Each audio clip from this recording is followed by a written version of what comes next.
अस्सलामुअलैकुम, welcome to this video. इस video के अंदर हम बात करने जा रहे हैं जी CSS के बारे में। CSS के हमने 7 लेक्चर देख लिए हैं। अब ये हमारा 8वां लेक्चर है। इस 8वें लेक्चर के अंदर हम जितनी भी हमारी CSS बाकी रह गई है, जो पिछले लेक्चर के अंदर हम कवर नहीं कर सके, वो सारी इस लेक्चर के अंदर हम कवर करने जा रहे हैं। तो ये थोड़ी क्लास लंबी होगी, लेकिन आपने कंटेंट को देखना है। कंटेंट बहुत अच्छा होगा, लर्न करें और उसके बाद अर्निंग के काबिल हो जाए। तो स्टार्ट करते हैं। सबसे पहले जी हमारे पास प्रॉपर्टी है एक पेडिंग।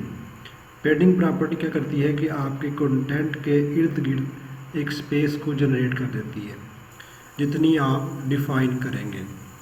तो इसको प्रैक्टिकली हम देखते हैं। आप अपने स्क्रीन पे देख सकते हैं कि मैंने 2 फाइलें क्रिएट की हैं, index.html और style.css। तो इसके लिए सबसे पहले मैं यहाँ पर एक पैराग्राफ क्रिएट करता हूँ।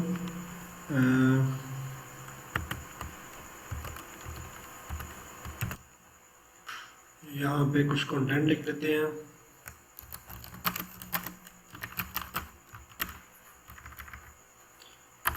और यहाँ पर मैं एक क्लास दे देता हूँ, क्लास। इसको पेडिंग का ही नाम दे देते हैं। सेव किया और अब इसकी स्टाइलिंग करनी है। style.css के अंदर जाके डॉट पेडिंग क्लास नेम, और यहाँ पर मैं डिफाइन कर देता हूँ पेडिंग 30 पिक्सल टॉप। उसके बाद राइट के लिए मैं डिफाइन कर देता हूँ 50 पिक्सल, और उसके बाद बॉटम के लिए आ गया, बॉटम के लिए 40 पिक्सल्स, और उसके बाद लेफ़्ट के लिए 20 पिक्सल्स। सेव किया। अब ब्राउज़र के अंदर मैं रिफ़्रेश करने जा रहा हूँ, तो ये देखें, ये हमारे पास कंटेंट डिस्प्ले हो रहा है। इसकी पेडिंग भी साइडों पे डिस्प्ले हो रही है। अगर मैं इसको यहाँ से, इन दोनों को यहाँ से रिमूव कर दूँ, अब सेव किया और रिफ्रेश, ये देखें। आप ज़रा गौर से बात सुने। अब मैंने क्या किया है कि मैंने 2 जो पेडिंग्स थी वो रिमूव कर दी, एक बॉटम की और एक लेफ़्ट की रिमूव कर दी। अब ये दोनों क्या कर रही हैं, ये कर रहा है टॉप टू बॉटम, और ये कर रहा है उसके बाद लेफ़्ट टू राइट। जो लेफ़्ट और राइट की पेडिंग जो है वो सेकंड नंबर वाला कर रहा है, और पहले वाला टॉप टू बॉटम की कर रहा है। तो अगर मैं यहाँ पर दोबारा से वही लिख दूँ, ये देखिए, ये उसने क्या किया है, टॉप से 30 पिक्सल दे दिए, राइट से 50 पिक्सल, और बॉटम से 40 पिक्सल, और लेफ़्ट से 20 पिक्सल पेडिंग ले ली है। तो ये इसकी शॉर्ट एंड प्रॉपर्टी है पेडिंग को डिफ़ाइन करने के लिए। ठीक है। तो अब ऐसे अगर हम डिफ़ाइन करना चाहें, अगर मैं इसको रिमूव कर दूँ, सेव करके ब्राउज़र पे देखूँ, तो ये देखें मेरे पास ये कंटेंट डिस्प्ले हो रहा है। अब मैं अलग इसको पेडिंग देता हूँ, पेडिंग लेफ़्ट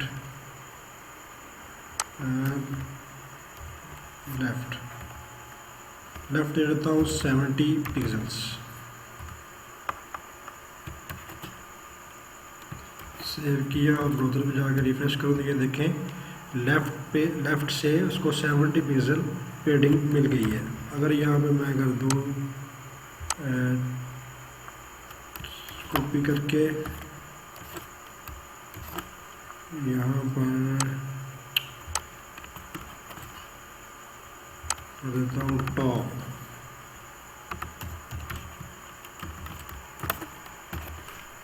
देखिए टॉप से भी उसको पेडिंग मिल गई। इसी तरह आप यूज़ कर सकते हैं पेडिंग बॉटम और पेडिंग लेफ़्ट। पेडिंग बॉटम 30 पिक्सल्स, उसके बाद पेडिंग लेफ़्ट, पेडिंग राइट। लेफ़्ट को तो हमने पहले डिफ़ाइन कर दिया ना, राइट।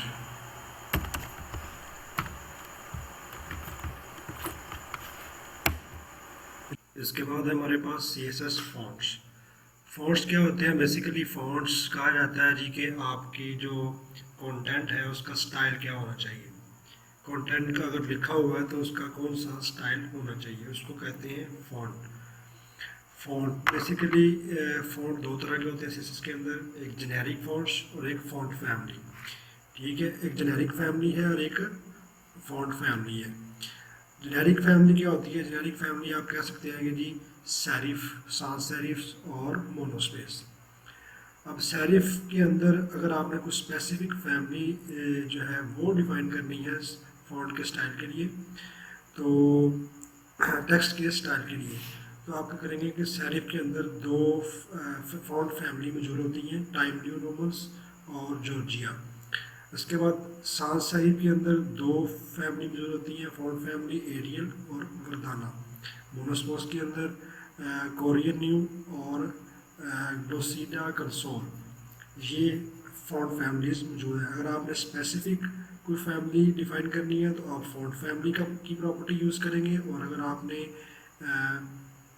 यूज़ करना है कोई जेनेरिक फैमिली को यूज़ करना है तो आपने सिर्फ फॉन्ट फैमिली के अंदर आपने बता देना सेरिफ, या सैन सेरिफ या मोनोस्पेस। तो अब हम इसको प्रैक्टिकली भी देखते हैं। फॉर एग्जांपल ये मेरे पास एक टेक्स्ट पड़ा हुआ, उसी को यूज़ कर लेते हैं जो हमने पहले लिखा था। अब यहाँ पर मैं क्या करता हूँ कि पेडिंग क्लास में यहाँ पे कि ये कमेंट, इसको भी कमेंट में हटा देता हूँ। अब यहाँ पे मैं लिख देता हूँ फॉन्ट फैमिली। ठीक है जी। अब ये देखें, ये मेरे पास बहुत सारे फॉन्ट डिस्प्ले हो रहे हैं। अगर आप भी विजुअल स्टूडियो कोड यूज़ कर रहे हैं तो आपके पास भी यकीनन डिस्प्ले हो रहे होंगे। अगर नहीं हो रहे तो आप इसके प्लगइन्स जो है ना एक्सटेंशन में जाके वहाँ से इंस्टॉल कर सकते हैं। तो यहाँ पर मैं लिख लेता हूँ font family time new Roman और सेरिफ। ये क्या हो गया? आपकी फॉन्ट फैमिली डिफाइन होगी। अब इसको मैं सेव करता हूँ। सेव करने के बाद अगर मैं ब्राउज़र पे जाके रिफ्रेश करूँ तो ये देखिए ये मेरे पास डिस्प्ले हो रहा है। अगर यहाँ पर मैं इसकी फैमिली चेंज कर दूँ सिर्फ सेरिफ,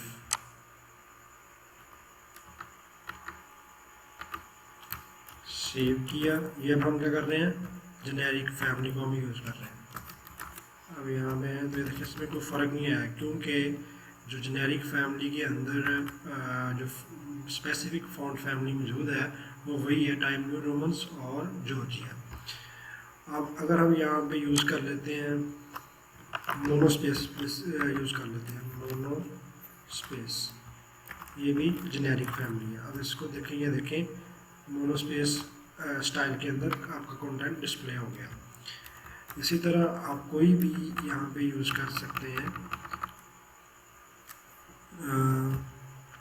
ये देखिए सांस सेरिफ और सेरिफ, उसके बाद ये है, इसको हम यूज़ करके देख लेते हैं। ये देखिए बोल्ड सा कंटेंट हो गया। अब यहाँ पर हमारे पास एक प्रॉपर्टी है, इसको मैं डाल देता हूँ, सिर्फ सांस सेरिफ ही कर देता हूँ। फॉन्ट फैमिली फॉन्ट वेरिएंट, या इसकी ये वैल्यू आप अपने स्क्रीन पर देख सकते हैं, नॉर्मल है और स्मॉल कैप्स है। अगर मैं इसको स्मॉल कैप्स के अंदर देखूँ तो क्या फर्क आता है? ये देखिए सारा आपको कंटेंट जो है वो मिलेगा कैपिटल लेटर में, लेकिन आपको जो पहला वर्ड है वो कैपिटल में पढ़ा होगा और बाकी जो वर्ड है वो कैपिटल में स्मॉल कैप्स के अंदर आपके पास डिस्प्ले होंगे। ये देखिए दिस इज कंटेंट। इसी तरह यहाँ पे आप अगर इसको नॉर्मल कर दें तो क्या हमारे पास डिस्प्ले होता है? नॉर्मल। ये देखिए ये हमारे पास नॉर्मल में डिस्प्ले हो रहा है। अगर यहाँ पर मैं कर दूँ इनहेरिट तो कोई चेंज नहीं है। इसके बाद इनिशियल पे भी मेरे ख्याल से कोई चेंज नहीं है। तो यहाँ पर दो ही वैल्यूज़ की यूज़ होती है, स्मॉल कैप्स और दूसरा जो हमने पहले डिस्कस कर लिया तो ये तो हो गया हमारा फ़ॉन्ट फैमिली और फ़ॉन्ट वेरिएंट। अब हमारे पास आगे एक और चीज़ भी है, वो है फ़ॉन्ट वेट, बोल्ड और बोल्डर। ये देखिए, ये बोल्ड हो गया। अगर इससे भी ज़्यादा कर दूँ तो बोल्डर हो जाएगा, और इससे भी ज़्यादा बोल्ड हो जाएगा। ये हो गया फ़ॉन्ट वेट। और अब हमारे पास इसके बाद प्रॉपर्टी है फ़ॉन्ट साइज़ की। इससे हमने उसका साइज़ डिफाइन करना। फ़ॉन्ट साइज़ के अंदर आप कह सकते हैं 70 पिक्सल्स। देखिए 70 पिक्सल के अंदर इसका साइज़ हो गया। ये मैंने विंडो का जो साइज़ था वो बढ़ा दिया हुआ था, इसलिए ये आपको नज़र आ रहा है। ये इसका साइज़ बड़ा हो गया। तो इसी तरह हमारे पास और प्रॉपर्टी है फ़ॉन्ट स्टाइल की। फ़ॉन्ट स्टाइल के लिए हम यहाँ पर लिखते हैं फ़ॉन्ट स्टाइल।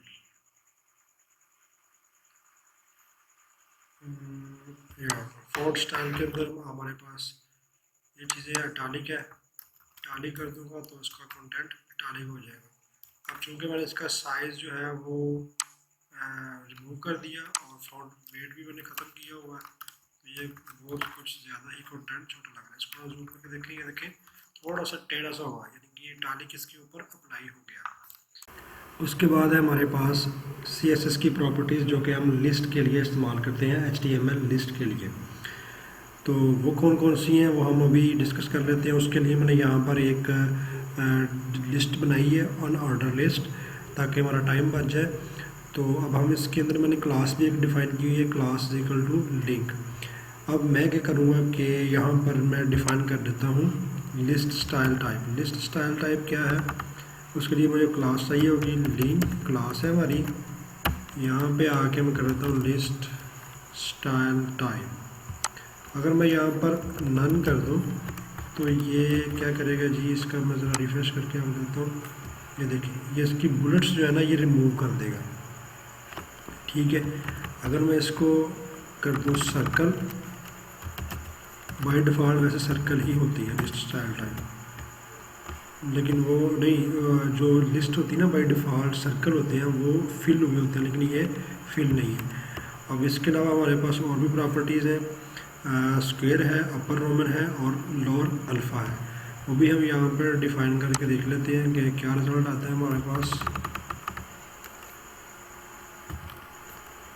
स्क्वायर सेव किया और ये देखें स्क्वायर की शक्ल में हमारे पास बुलेट्स जो है वो नज़र आ रही हैं। अब अगर यहाँ पर मैं कर दूँ,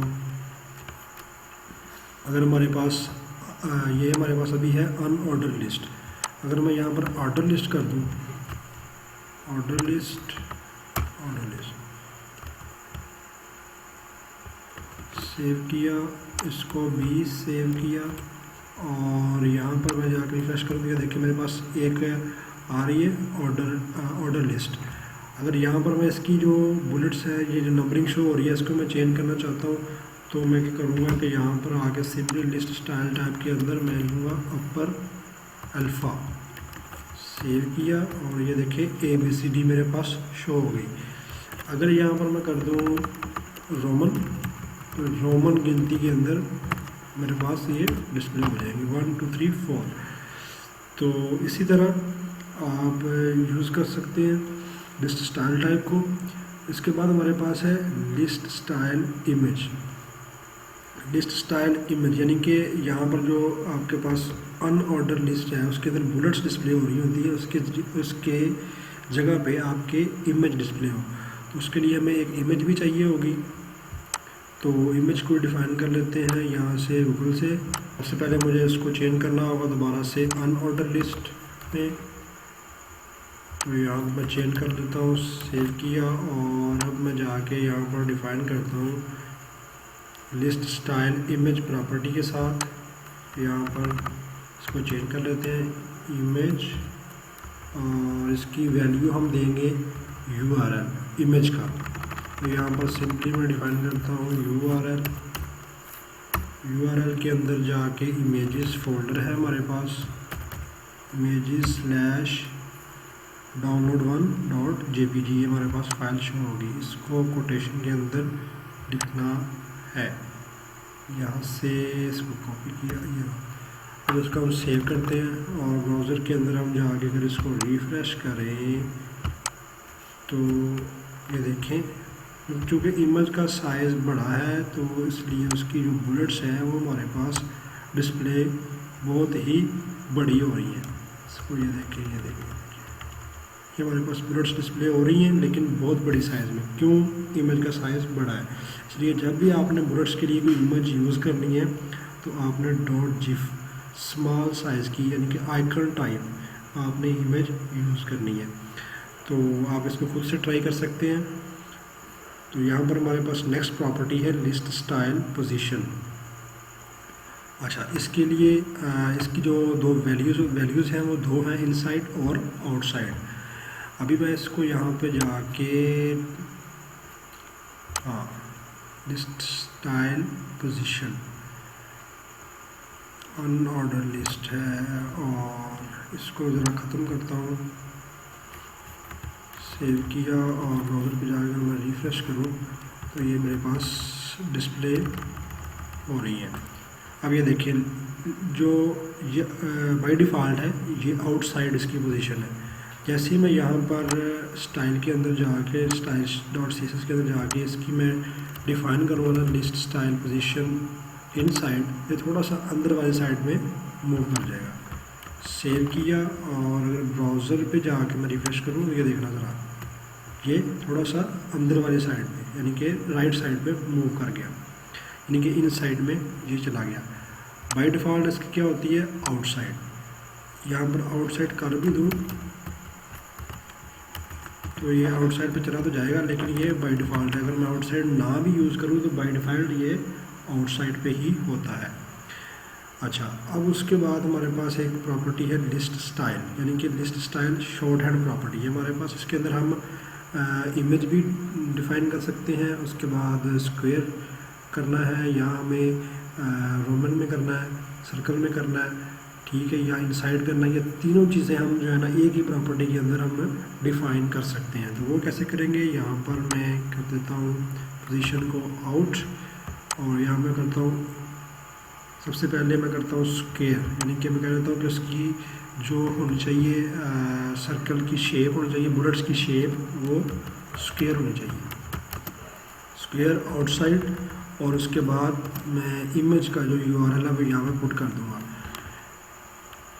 URL जैसे मैंने पहले डिफाइन किया था। यहाँ पे कर देता हूँ images स्लैश download1.jpg। अब ये देखें, चूँकि इमेज बड़ी है, आपने पहले भी देखा, तो ये देखें हमारे पास ये बहुत बड़ी इमेज है, इसलिए मैंने जो है ना वो इस तरह का डिस्प्ले कर रहा है। ये आपने छोटी इमेज यूज़ करनी है। अभी टाइम ज़ाया ना हो इसलिए मैं नेक्स्ट मूव कर रहा हूँ। तो जो नेक्स्ट है हमारे पास टेबल की प्रॉपर्टीज़। तो टेबल की प्रॉपर्टीज़ कौन कौन सी हैं वो सारी हम यहाँ पे डिस्कस कर लेते हैं बारी बारी। उसके लिए हमें एक टेबल चाहिए होगा, तो टेबल बना लेते हैं यहाँ पे जाके। सबसे पहले इसको जो हमने पहले काम किया हुआ है इसको करते हैं कमेंट। ये हमारे पास रोज़ बन गई और अब हमने इसकी करनी है स्टाइलिंग। अगर हम इसको रिफ़्रेश करें पेज तो ये हमारे पास ये कुछ इस तरह से डिस्प्ले हो रहा है। अब इसका कोई बॉर्डर शॉर्डर नहीं है, सिंपली हमारे पास शो हो रहा है टेबल। अब इसकी जो हमारी टेबल की प्रॉपर्टी है CSS के अंदर वो हमारी क्या है? टेबल को हमने देना है फॉर्मेटिंग अप्लाई करनी है टेबल पे। तो टेबल एलिमेंट का नेम यूज़ करेंगे। तो यहाँ पर मैं कह देता हूँ कि जी इसको बॉर्डर दे दो। तो उसके लिए मैं करूँगा बॉर्डर की प्रॉपर्टी यूज़ करूँगा, बॉर्डर टू डिज़ल सॉलिड, और इसके अंदर मेरे पास थोड़ी सी स्पेस जी। अब इसको हम अगर रिफ़्रेश करें ब्राउज़र पे, ये देखिए बॉर्डर आ गया, ठीक है। तो ये हमारे पास बॉर्डर डिस्प्ले हो गया। तो इसके बाद हम क्या करते हैं कि यहाँ पर हमने सॉलिड दिया है, तो अगर इसको हम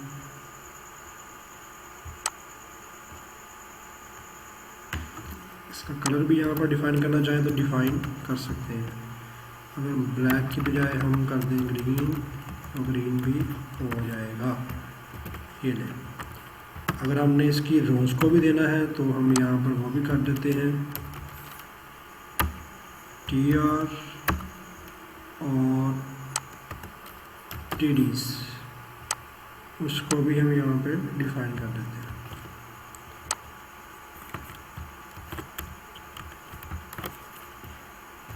ये ये हमारे पास बॉर्डर डिस्प्ले हो गया। अब इसके बाद हमारे पास एक प्रॉपर्टी है बॉर्डर कोलैप्स की, ठीक है। बॉर्डर कोलैप्स क्या होता है वो भी हम देख लेते हैं। अगर इसको मैं हटा के यहाँ से सिंपली यहाँ पर लिख दूँ तो हमारा काम तब भी हो जाएगा, हमने एक ही अप्लाई कर रहे हैं। तो हमारे पास है बॉर्डर कोलैप्स। यहाँ पर मैं यूज़ करता हूँ बॉर्डर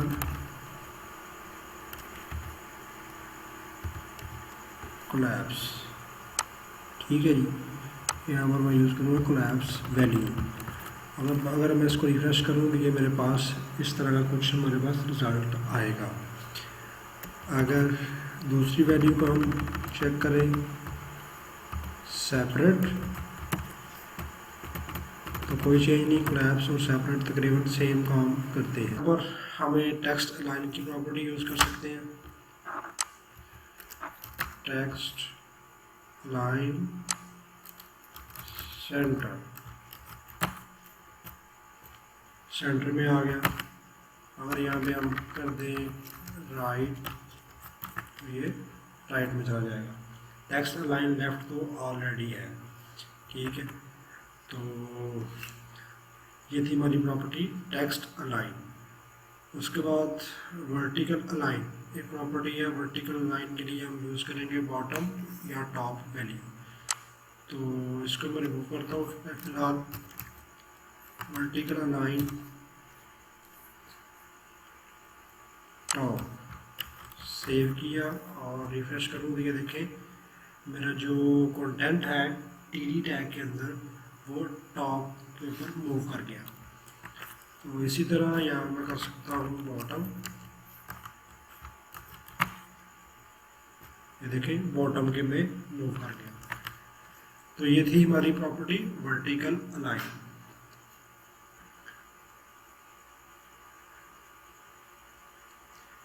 इसके बाद है जी हमारे पास, अगर हम अलग बॉर्डर डिफ़ाइन करना चाहें तो हम बॉर्डर अलग डिफ़ाइन कर सकते हैं। तो उसके लिए मैं करूँगा यहाँ पे आके डिफ़ाइन कर सकता हूँ कि border bottom, border bottom 2 pixel solid yellow. ये देखिए बॉटम का जो बॉर्डर है वो येलो हो गया। इसी तरह आप अलग बॉर्डर भी डिफाइन कर सकते हैं। तो उसके लिए हम क्या करेंगे border top, border left, border right, ये वाली प्रॉपर्टीज़ आप यूज़ करेंगे। बाकी सारा काम वही है जो मैंने आपको यहाँ पे बता दिया। 2 पिक्सल सॉलिड येलो, यहाँ पे पहले डिफाइन करें कितना बॉर्डर करना है आपने, कितने पिक्सल। उसके बाद आपने डिफाइन करनी है उसकी वैल्यू, सॉलिड करना है या उसको लाइट वेट रहने देना है, वो आपने यहाँ पे डिफाइन करना है। उसके बाद येलो। अब बॉर्डर की जो मैंने पिछली वीडियोस के अंदर डिफाइन की है, डॉटेड करना है, ठीक है। उसके बाद स्टाइलिश किस्म के बॉर्डर को भी आप यहाँ पे डिफाइन कर सकते हैं। यहाँ पर मैं लिखता हूँ अगर डॉटेड, ये देखना इसका बॉर्डर डॉटेड आएगा। ये देखिए नज़र आ रहा है, येलो वाला डॉटेड में आपको नज़र आ रहा है। तो ये है डॉटेड। इसी तरह और भी है, ये आप खुद से भी एक्सप्लोर कर सकते हैं। अगर आपको इसका नहीं पता तो आप मेरी HTML की वीडियोस या CSS की वीडियोस के अंदर, पिछली वीडियोस के अंदर मैंने इसको डिटेल के अंदर डिफाइन किया हुआ, आप देख सकते हैं।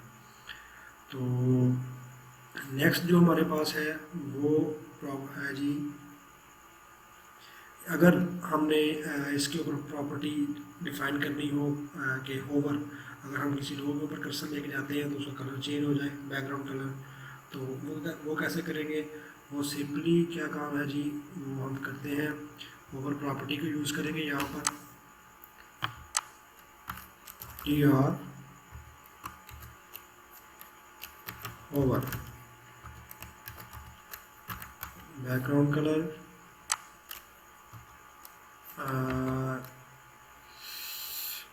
ग्रीन, सेव किया।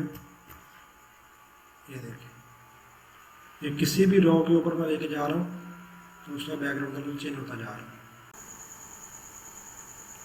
इसके बाद हमारे पास एक प्रॉपर्टी ओवरफ्लो एक्स के नाम से और ओवरफ्लो वाई के नाम से। तो इनका पर्पज़ क्या है जी? इनका पर्पज़ ये है कि आपका अगर टेबल जो है उसका कॉलम या उसकी जो रोज़ हैं वो बहुत ज़्यादा है, इतनी ज़्यादा है कि वो आपके विंडो के साइज से बाहर जा रही है और आपकी वेबसाइट को रिस्पॉन्सिव नहीं कर रही। ठीक है, तो स्क्रॉल, अगर रिस्पॉन्सिव साइट ना हो तो स्क्रॉल जनरेट होता है। ठीक है, अगर रिस्पॉन्सिव हो तो स्क्रॉल जनरेट नहीं होता बॉटम में, विंडो के बॉटम में। तो उसके लिए क्या करेंगे हम, अगर विंडो के कॉलम ज़्यादा हो या रोज़ ज़्यादा हो तो उसके लिए हम यूज़ करेंगे ओवरफ्लो एक्स की प्रॉपर्टी। ठीक है, उसको कैसे यूज़ करना है, उसका सिंटैक्स और यूज़ करने का तरीका वो मैं आपको बताऊंगा। बाकी आपने इसको खुद एक्सप्लोर करना है, क्योंकि इसके लिए मुझे बहुत सारे जो है वो रोज़ बनानी पड़ेगी, कॉलम बनाने पड़ेंगे, तो उसके लिए टाइम ज़ाया होगा। तो आप इसको खुद से एक्सप्लोर करें। ये तरीका क्या है? तरीका ये है कि सिंपली आपने टेबल की आउटर साइड पे डिव को डिफाइन करना है, ब्लॉक लेवल एलिमेंट को। तो यहाँ पर डिव को यहाँ पे क्लोज नहीं करना, क्लोज करना है जहाँ पे टेबल एंड हो रहा है, कंट्रोल एक्स, और यहाँ पे आके यहाँ पे कर दिया क्लोज।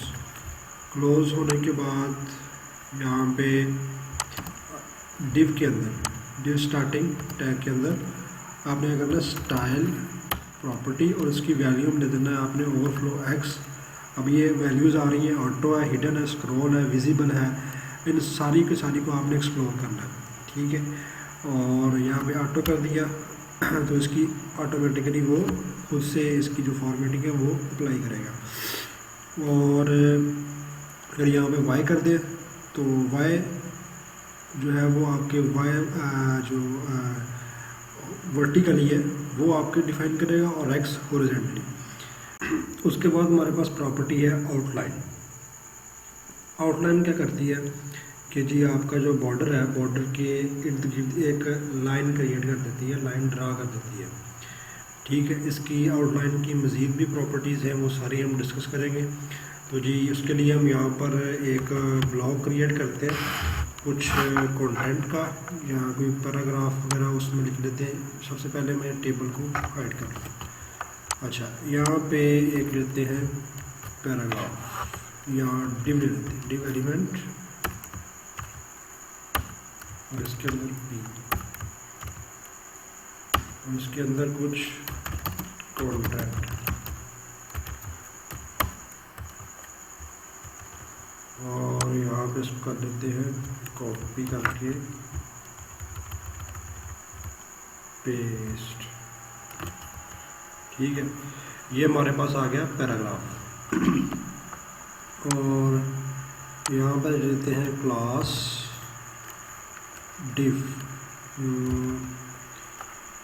Class div. अच्छा, यहाँ पे आगे अगर मैं style dot C S S में डॉट डिव को डिफाइन करूँ, और यहाँ पे ले लूँ बॉर्डर 2 पिक्सल्स सॉलिड ग्रीन। ठीक है जी, अगर इसको रिफ़्रेश करूँ ब्राउज़र पे जाके तो मेरे पास क्या रिज़ल्ट आ रहा है, ये देखिए मेरे पास ये वाला रिज़ल्ट आ रहा है। अब हमने क्या करना है, इसको देनी है आउटलाइन। आउटलाइन क्या होगी, यहाँ पर मैं क्या देता हूँ जी, आउटलाइन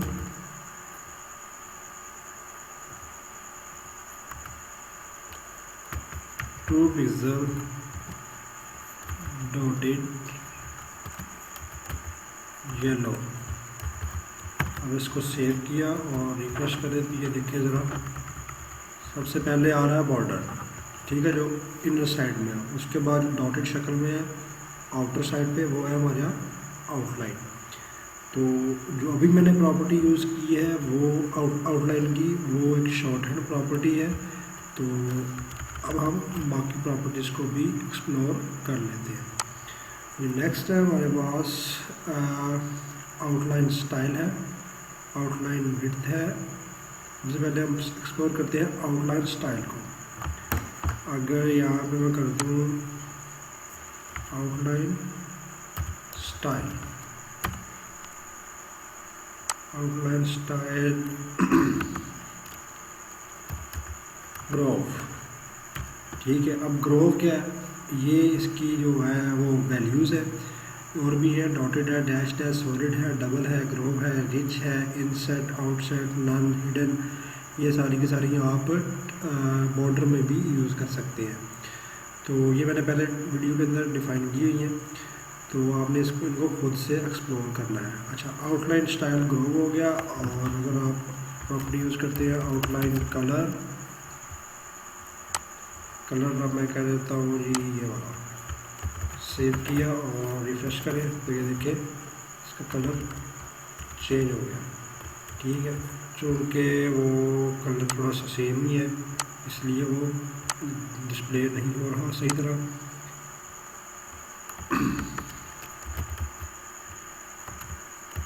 रेड किया तो ये रेड की आउटलाइन आ गई। इस तरह आप इसकी आउटलाइन क्रिएट कर सकते हैं। और इसके बाद आउटलाइन विड्थ है, ये कोई नेसेसरी नहीं है, अगर आप डिफ़ाइन करना चाहते हैं तो कर सकते हैं। यहाँ पे मैं कहता हूँ कि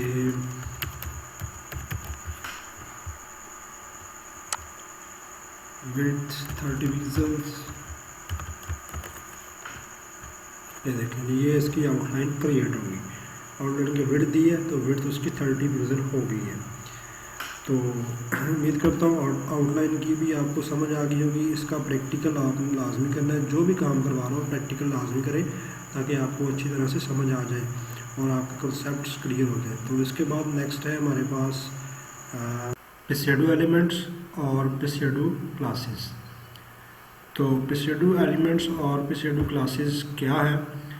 बेसिकली प्रीशेड्यू एलिमेंट्स जो हैं ये, अगर फॉर एग्ज़ाम्पल आप चाह रहे हैं कि जो मैं एरिया सेलेक्ट करूं, ठीक है, सिलेक्शन में चेंजेस करना चाहता हूं, यानी कि सेलेक्ट करूं तो उसका बैकग्राउंड कलर ये हो और टेक्स्ट का कलर जो है वो ये वाला हो जाए, तो इसके लिए आपका यूज़ करेंगे प्रीशेड्यू एलिमेंट। उसके बाद फर्स्ट लेटर प्रीशेड्यू एलिमेंट ये करता है कि आपका जो पहला लेटर है ना, अगर आपने मतलब पैराग्राफ है आपके 4-5 पैराग्राफ है कंटेंट में, तो आप क्या करेंगे कि प्रीशेड्यू एलिमेंट को यूज़ करेंगे और आप बयान कर देंगे फर्स्ट लेटर।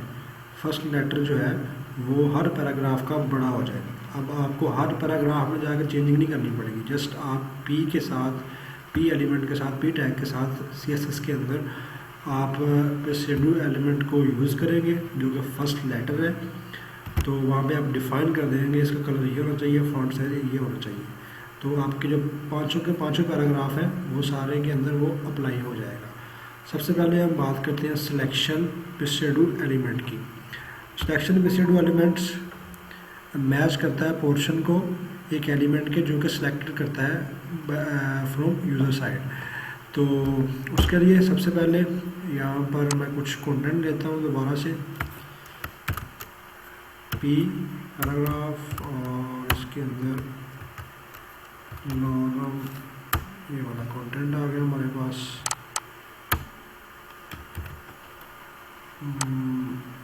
ये ठीक हो गया जी। अब यहाँ पर मैं डिफ़ाइन करूँगा सिलेक्शन। अब ये मेरा एक पूरा पेज है, ठीक है, एक पेज है। अब पूरे पेज के ऊपर जहाँ मैं सिलेक्शन करूँगा तो उसके लिए मैं डिफ़ाइन करता हूँ। तो इसके लिए सबसे पहले ये वाली चीज़ यूज़ करूँगा। प्रीशेड्यू एलिमेंट जो भी है उसके लिए सबसे पहले आप ये चीज़ यूज़ करेंगे, ठीक है। अब मैं यूज़ करता हूँ सिलेक्शन, ठीक है जी। अच्छा जी, बैकग्राउंड कलर कर देता हूँ येलो और टेक्स्ट कलर कर देता हूँ रेड। सेव किया। अब मुझे यहाँ पर एक और चीज़ डिफ़ाइन करने की ज़रूरत है। मोस। यहाँ पर आप क्या करेंगे, डिफाइन कर देंगे मोस सिलेक्शन, जो कि मतलब अगर एक ब्राउज़र पे नहीं चलता, अगर फायरफॉक्स आप यूज़ कर रहे हैं बाज़ का वो जो है ना ब्लॉक कर देता है, तो आप क्या करेंगे, इसको यूज़ करेंगे। उसके लिए सबसे पहले ये चीज़ और माउस और उसके बाद सिलेक्शन, SE सिलेक्शन, हाँ ये चीज़। अब यहाँ पर भी आप सेम थिंग जो है वो अप्लाई कर देंगे, ये वाली कॉपी किया और यहाँ पे आके इसको कर दिया पेस्ट। अच्छा जी, अब हम करते हैं रिफ़्रेश ब्राउज़र पे, रिफ़्रेश हो गया। अब ये देखिए ये चीज़ सेलेक्ट कर रहा हूँ, इसका बैकग्राउंड कलर येलो हो रहा है और इसका टेक्स्ट कलर रेड हो रहा है। अगर मैं इस चीज़ को रिमूव करूँ तो आप देखेंगे कि जो इसका बैकग्राउंड कलर है वो ब्लू होगा जब मैं इसको सेलेक्ट करूँगा। ये देखिए ये चीज़, इस तरह आप स्टाइलिंग कर सकते हैं। अब हम नेक्स्ट जो हमारा पिस शेडो एलिमेंट है उसकी बात कर लेते हैं। अब अगर मैं चाहता हूँ P डॉट फर्स्ट लेटर, उसका फॉन्ट साइज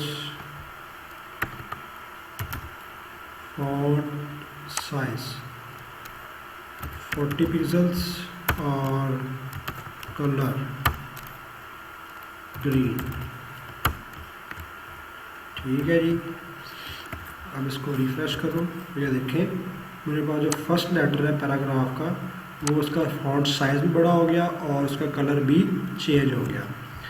तो ये है जी फर्स्ट लेटर। इसके अलावा और भी बहुत सारे, आप सिंपली सर्च करें गूगल के ऊपर पिस शेडो एलिमेंट्स, तो आपके पास सारी लिस्ट आ जाएगी, आप उनको खुद एक्सप्लोर करें, ठीक है। खुद एक्सप्लोर करेंगे तो आपको मज़ीद बेहतर नॉलेज जो है वो हासिल होगा। तो आपने इसको, इन चीज़ों को खुद एक्सप्लोर करना है, मैंने आपको आइडिया दे दिया। तो उसके बाद जी हमारे पास है नेक्स्ट कि फॉर्म्स को कैसे डिज़ाइन किया जाता है। तो अभी हम एक लॉगिन फॉर्म जो है वो डिज़ाइन करते हैं, तो इससे आपको आइडिया हो जाएगा फॉर्म कैसे डिज़ाइन करते हैं। सबसे पहले उसके लिए हम फॉर्म एट्रीब्यूट यूज़ करेंगे और यहाँ पर लेबल, ये सारा मैंने HTML के अंदर डिस्कस किया हुआ। ईमेल, उसके बाद इनपुट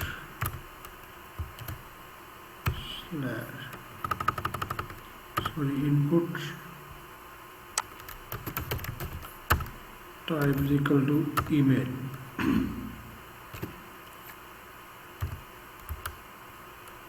उसके बाद जी लेबल,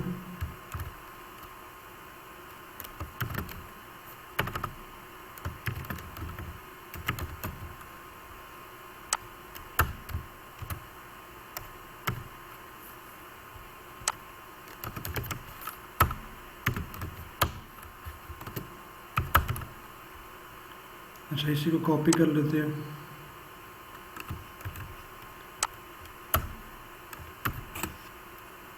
यहाँ पे आ जाता है जी नेम, उसको कर देते हैं टेक्स्ट। अब यहाँ पर हम एट्रीब्यूट यूज़ करेंगे फॉर और ID. For name ID is equal to name, यहाँ पर हमें हैश यूज़ करना होगा और यहाँ पर for is equal to email और यहाँ पर ID is equal to email.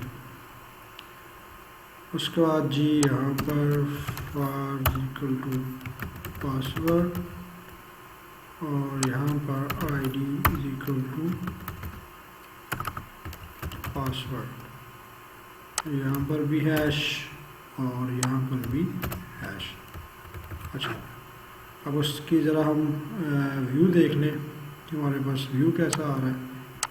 तो उसको करते हैं ब्राउज़र में ओपन, हमारे पास ये वाला व्यू आ रहा है। अभी यहाँ पर इसको हमने एक बटन भी बनाना है,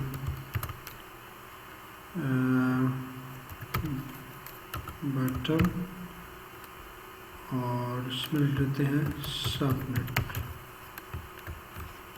अब यहाँ पर हमें ब्रेक्स की ज़रूरत है, तो ब्रेक्स कॉपी कर लें,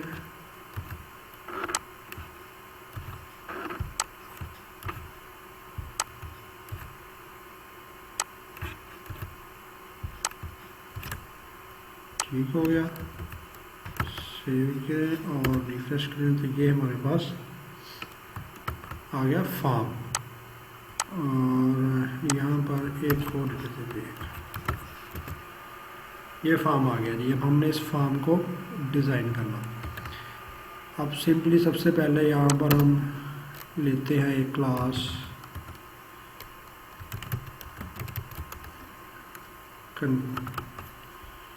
कंटेनर, सॉरी इसके लिए हम यहाँ पर ना एक डिव बना लेते हैं, डिव बॉक्स।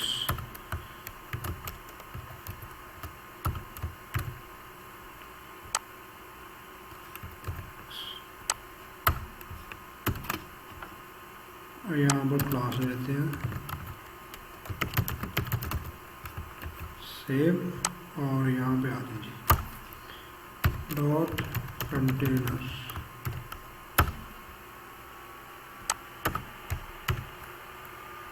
अब यहाँ पे डिफाइन करते हैं जी इसकी सबसे पहले मार्जिन, इसको देते हैं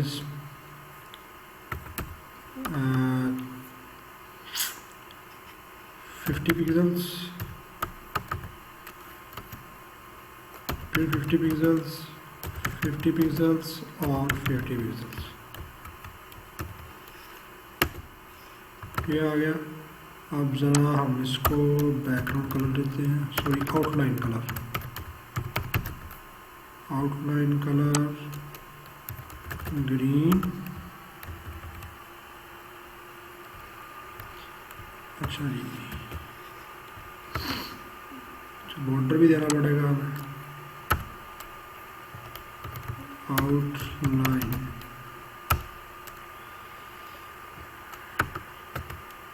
टू पिक्सल्स सॉलिड। अच्छा जी,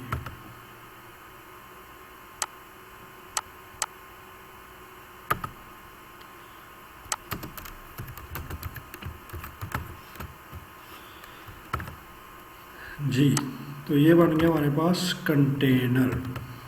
हमने क्या किया, इसको मार्जिन दे दिया टॉप से 50 पिक्सल, उसके बाद राइट से, फिर बॉटम से, और फिर लेफ़्ट से। लेफ़्ट वाला हम इंक्रीज़ करते हैं 200, ये आ गया। और अब हम क्या करते हैं कि इसकी जो है राइट साइड से भी इसको कर देते हैं, कर दें 150, ये आ गया। इसको और बढ़ा दें मज़ीद,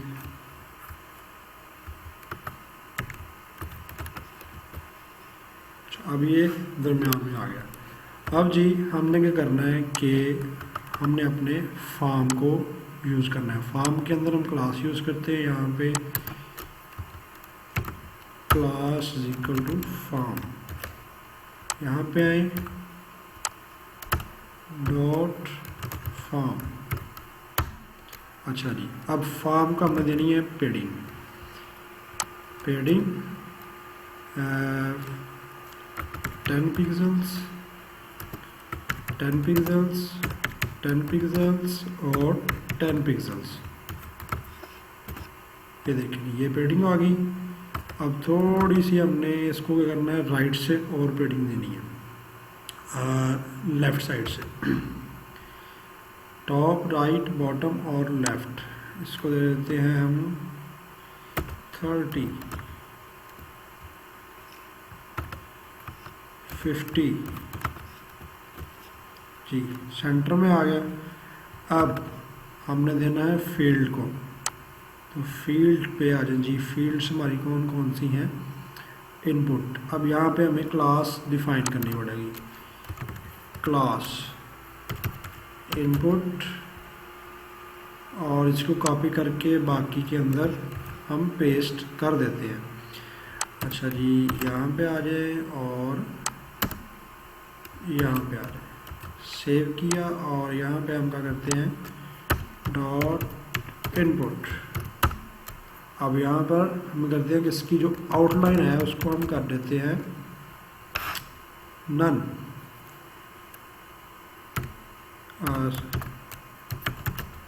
नन। ठीक हो गया जी, आउटलाइन होगी नन। और अब हमने यहाँ पर जो कंटेनर है यहाँ पे थोड़ा सा बैकग्राउंड कलर दे दें ताकि हमें पता चले कि फील्ड कौन सी है हमारी। ग्रे दे देते हैं। ठीक हो गया जी। अब हमने क्या करना है कि यहाँ पर जो हमारी इनपुट फील्ड है इसको हमने देना है बॉर्डर रेडियस। बॉर्डर रेडियस दे दें 10 पिक्सल्स। ठीक हो गया जी, 10 पिक्सल हो गया बॉर्डर रेडियस। अच्छा जी,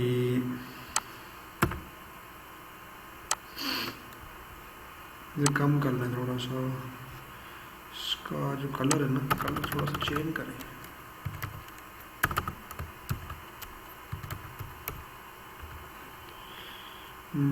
लाइट ग्रे। ठीक हो गया जी।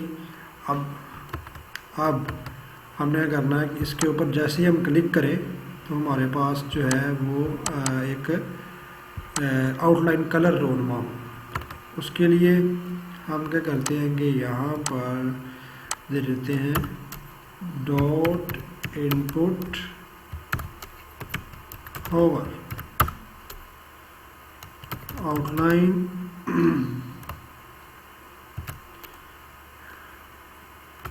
2 पिक्सल्स सॉलिड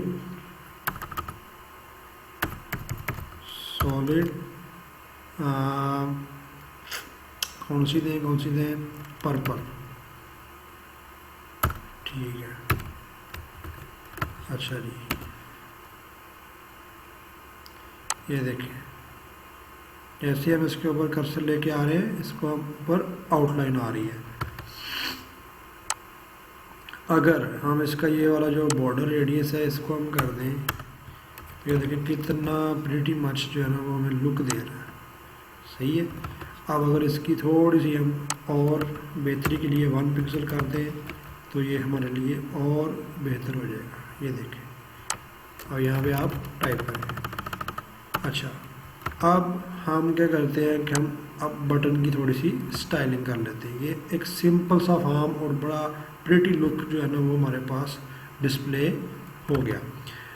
हमने देना है बटन को कलर, तो बटन को भी हम यहाँ पे क्लास दे देते हैं। बटन को देते हैं जी क्लास बटन। ठीक है जी, बटन के ऊपर आ जाए तो डॉट व्यू बटन को हम दे देते हैं जी बैकग्राउंड कलर कौन सा दे ब्लैक दे देते हैं। ब्लैक। इसका जो बॉर्डर है वो हम करते हैं नन। ठीक हो गया। और जो कलर है वो हम करते हैं वाइट। ठीक हो गया। इसको थोड़ी सी पेडिंग ले लेते हैं, पेडिंग 5 पिक्सल्स। सही है जी। और अब क्या करते हैं कि यहाँ पर एक लेके आते हैं होवर डॉट बटन होवर। अच्छा जी, अब हमने क्या करना है कि इसका जो कलर है वो चेंज करना है होवर के ऊपर। यहाँ पे कलर कर देते हैं वही जो हमने फील्ड को दिया था, वो कौन सा था, पर्पल। ठीक है जी, पर्पल हो गया। और जो कलर है वो वाइट ठीक है बस। रिफ्रेश करें और ये देखिए। हाँ, एक और चीज़ यहाँ पे कर्सर करते हैं, COURSOR, सॉरी स्पेलिंग गलत है, कर्सर पॉइंटर कर दें यहाँ पे।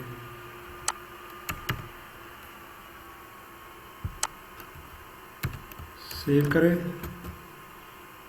ये जी आपका एक अच्छा सा सिंपल सा फॉर्म जो है वो आपका रेडी हो गया।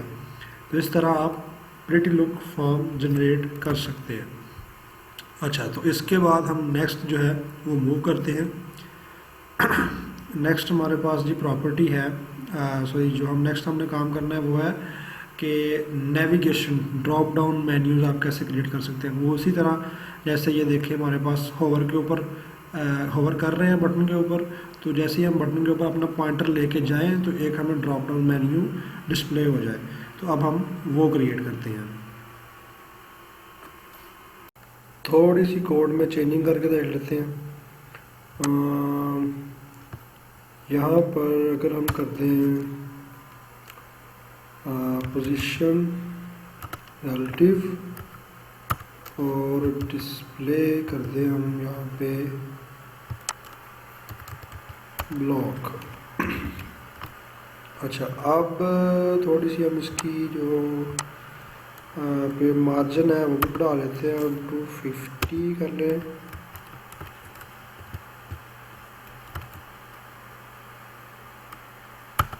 थ्री हंड्रेड और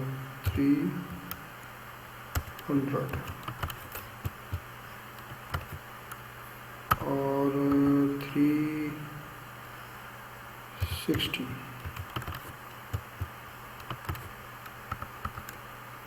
400 ज़्यादा हो गया, 380 कर लें। अच्छा, 385 जी, ये आ गया हमारा। अब हम करने क्या लगे हैं कि हम जैसे ही कंटेनर के ऊपर हमारा कर्सर है तब हमारा ड्रॉप डाउन शो हो। मेरा ख्याल से बटन के ऊपर जो है ना वो डिस्प्ले नहीं हो रहा, इसके लिए हमें जावा स्क्रिप्ट साथ में यूज़ करनी पड़ेगी अगर हमने बटन के ऊपर डिस्प्ले करवाना, यानी कि ऑन होवर और ऑन क्लिक का फंक्शन हम यूज़ करेंगे। अच्छा, अब यहाँ पर हम करते हैं कि सिंपल ही यहाँ पर हम करते हैं कंटेनर, रिफ्रेश किया और जैसे ही हमारा कर्सर किया हमारे पास लिंक डिस्प्ले हो रहे हैं।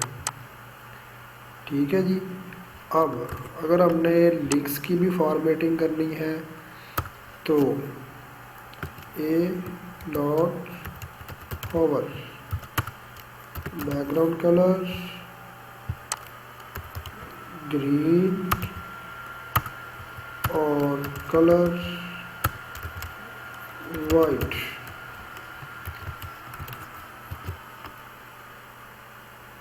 ये हमारे पास फॉर्मेटिंग होगी। अब ज़रा इसकी भी थोड़ी सी कर लें कि डिस्प्ले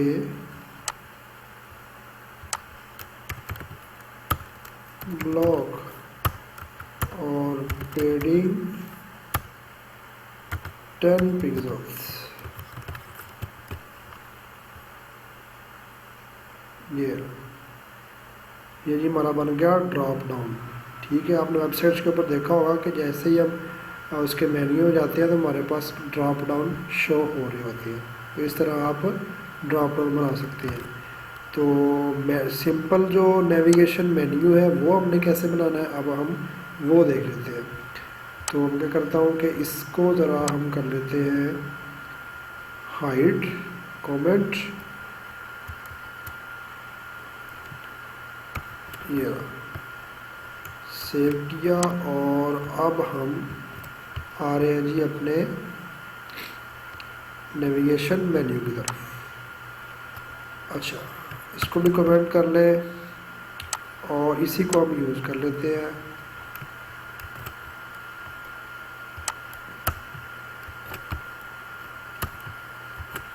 ये हमारा हो गया मेन्यू। अब आपने देखा होगा कि जो हमने काम किया था ये वाला, ये हो गया। अगर इसको हम कर दें यहाँ पर इनलाइन ब्लॉक, तो ये हमारे पास बन गया कुछ इस तरह से।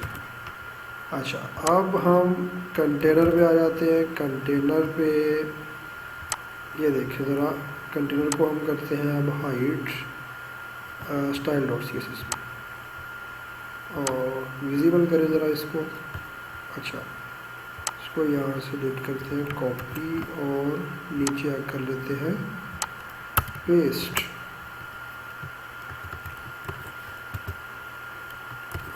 इसकी जो ये मार्जिन है ना, ये हमने निकाल दिया। ये बन गया हमारे पास मेन्यू। अब हम आते हैं जी अपने, ये जो हमारा आउटलाइन है इसको भी कर दें ख़त्म, इसको भी कर दें ख़त्म जी। अब हम आते हैं जी, हमारा जो कलर है वो करते हैं ब्लैक। ठीक हो गया। एक कलर करना है ब्लैक यहाँ पर। ठीक है जी। अब हमने इसके ऊपर आना है, जो इसका बैकग्राउंड कलर है कंटेनर का,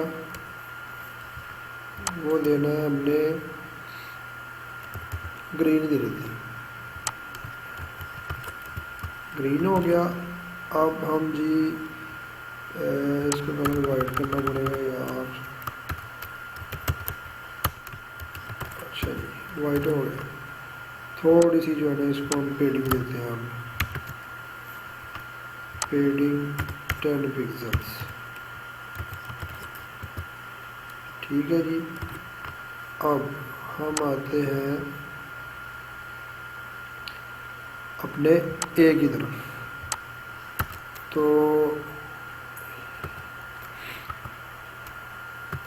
ए होवर बैकग्राउंड कलर वाइट और कलर ब्लैक।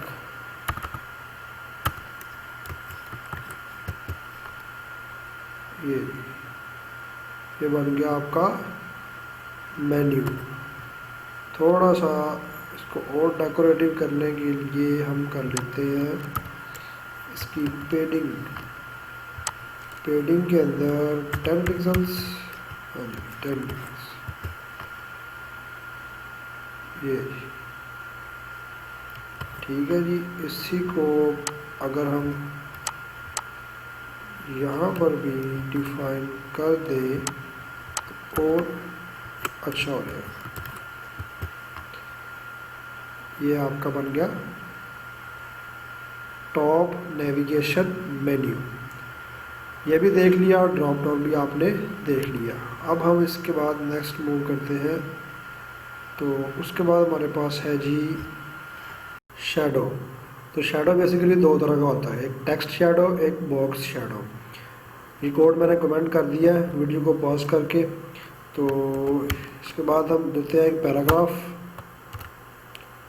और इसके अंदर हम कुछ ले लेते हैं टेक्स्ट, और यहाँ पर हम क्लास भी डिफाइन करेंगे।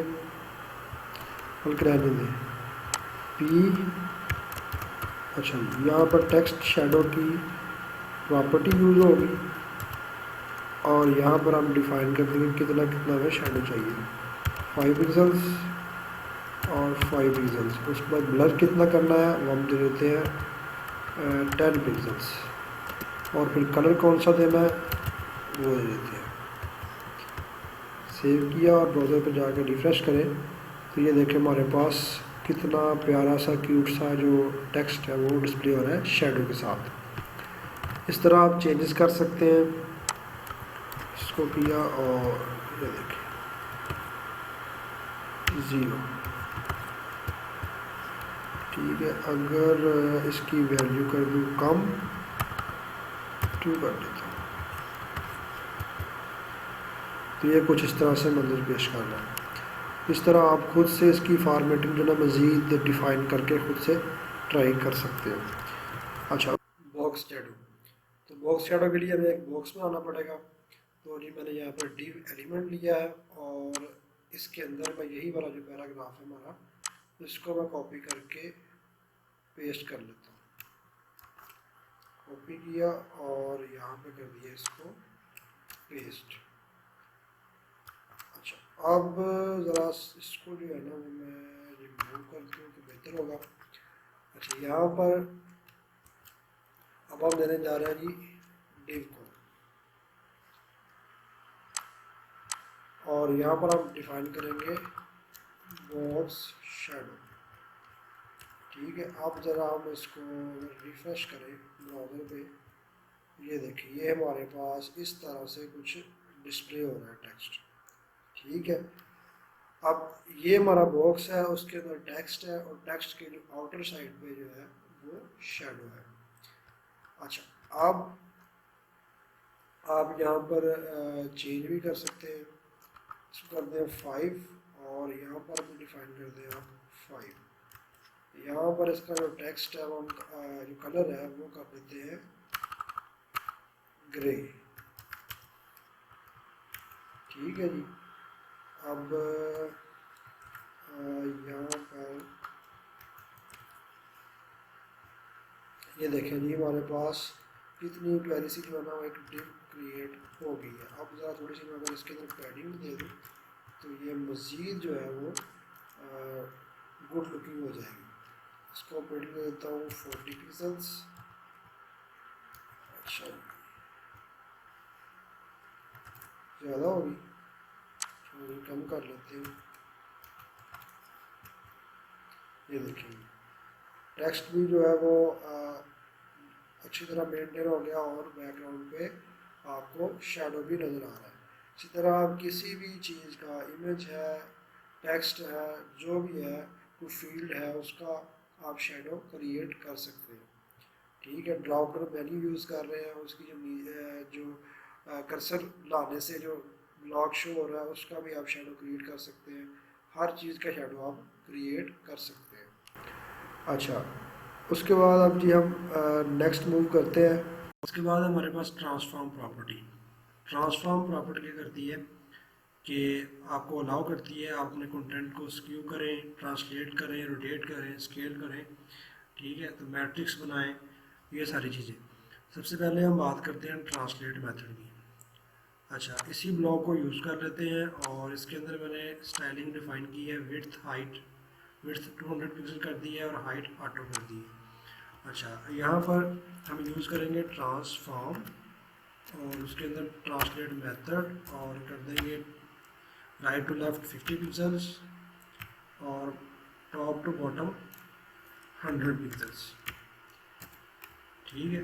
अब यह करेगा कि ट्रांसलेट मेथड से ये मूव कर जाएगा लेफ़्ट से राइट की तरफ और टॉप से बॉटम की तरफ। इसी तरह अगर नेगेटिव वैल्यू होगी तो वो नेगेटिव में मूव करेगा। अगर -50 पिक्सल होता तो ये माइनस में लेफ़्ट की तरफ 50 पिक्सल मूव कर जाता। अच्छा, अब इसको सेव करें और रिफ़्रेश करें तो ये देखें हमारे पास ये मूव हो गया। अच्छा, इसके बाद हमारे पास प्रॉपर्टी है जी रोटेट की।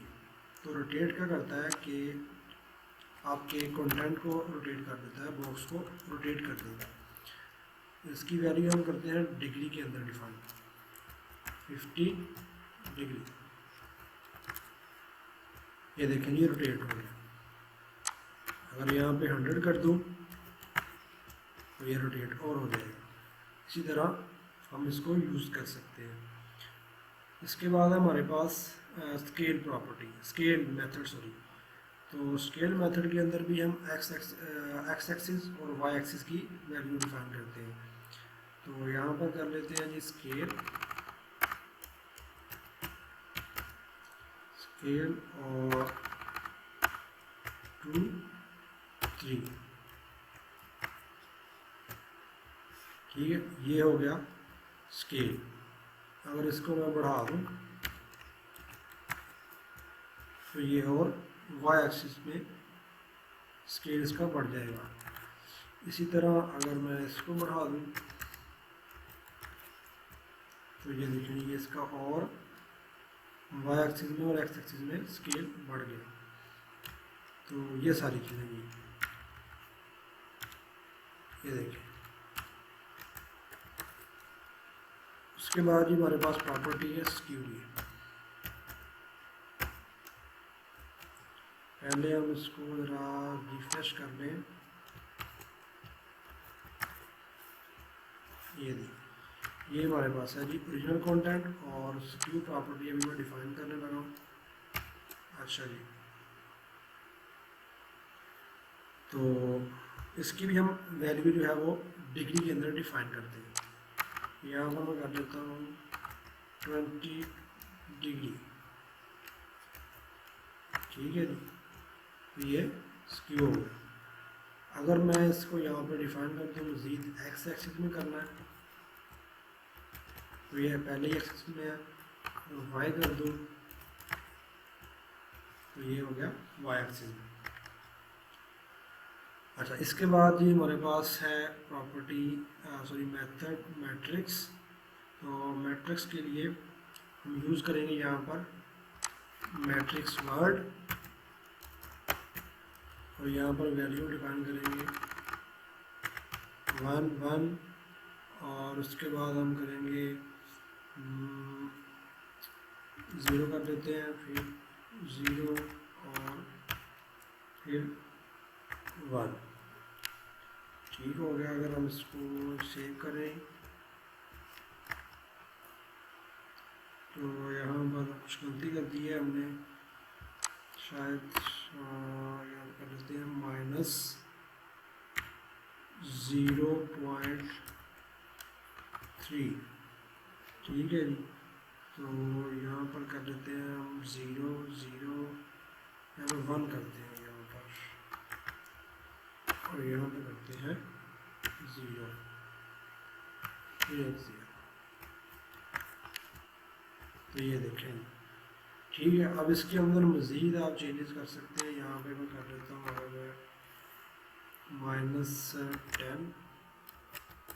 इसके बाद हमारे पास है CSS एनिमेशन, जो कि बहुत ही इम्पोर्टेंट पार्ट है CSS का। तो इसके लिए एक की फ्रेम रूल डिफ़ाइन किया जाता है जो कि आपके एनिमेशन को डिफ़ाइन करता है, ठीक है। तो सबसे पहले हम एक डिव ब्लॉक लेते हैं और इसके अंदर हम एक पैराग्राफ लेते हैं। पैराग्राफ के अंदर कुछ टेक्स्ट लेते हैं,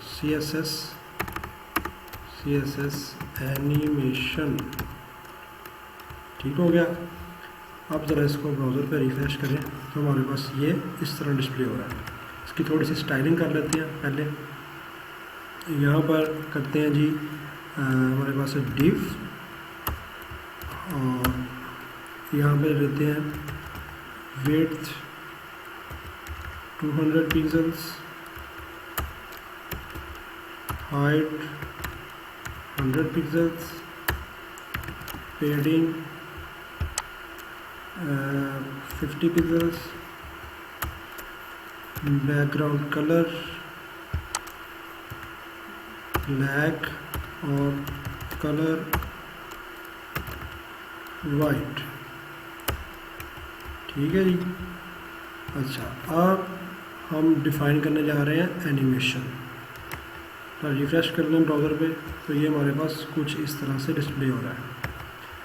अच्छा, उसके लिए हम क्या करेंगे, की फ्रेम्स और एनिमेशन का नाम div 2 और यहाँ पर डिफ़ाइन करते हैं अब एनिमेशन। सबसे पहले हम करेंगे फ्रॉम, जहाँ से एनिमेशन ने स्टार्ट होना है। बैकग्राउंड कलर ग्रीन और 2 बैकग्राउंड कलर रेड कर लेते हैं, ठीक हो गया। अच्छा, अब यहाँ पर हमने एनिमेशन का नेम डिफाइन करना, एनिमेशन नेम, सॉरी ये तो प्रॉपर्टी है ना, वो दूसरी शॉर्टकट प्रॉपर्टी। एनिमेशन नेम कहते हैं div 2, यहाँ पर आएगा नेम। उसके बाद एनिमेशन का टाइम यानी कि ड्यूरेशन कर देते हैं हम 10 सेकंड कर देते हैं, बल्कि 1 मिनट ही करते हैं, 60 सेकंड्स, ठीक है। और इसको अब हम करते हैं ब्राउज़र पे रिफ्रेश, तो ये देखिएगा अभी इसका जो है ना वो चेंज होगा एनिमेशन। मेरे ख्याल से हमने टाइम जो है ना वो ज़्यादा दे दिए, ये देखिए आहिस्ता आहिस्ता आहिस्ता आहिस्ता चेंज हो रहा है। तो ये है एनिमेशन, ठीक है। जब वो मुकम्मल तौर पर रेड हो जाएगा तब ये एंड हो जाएगा, सही है। तो अभी हम बात करते हैं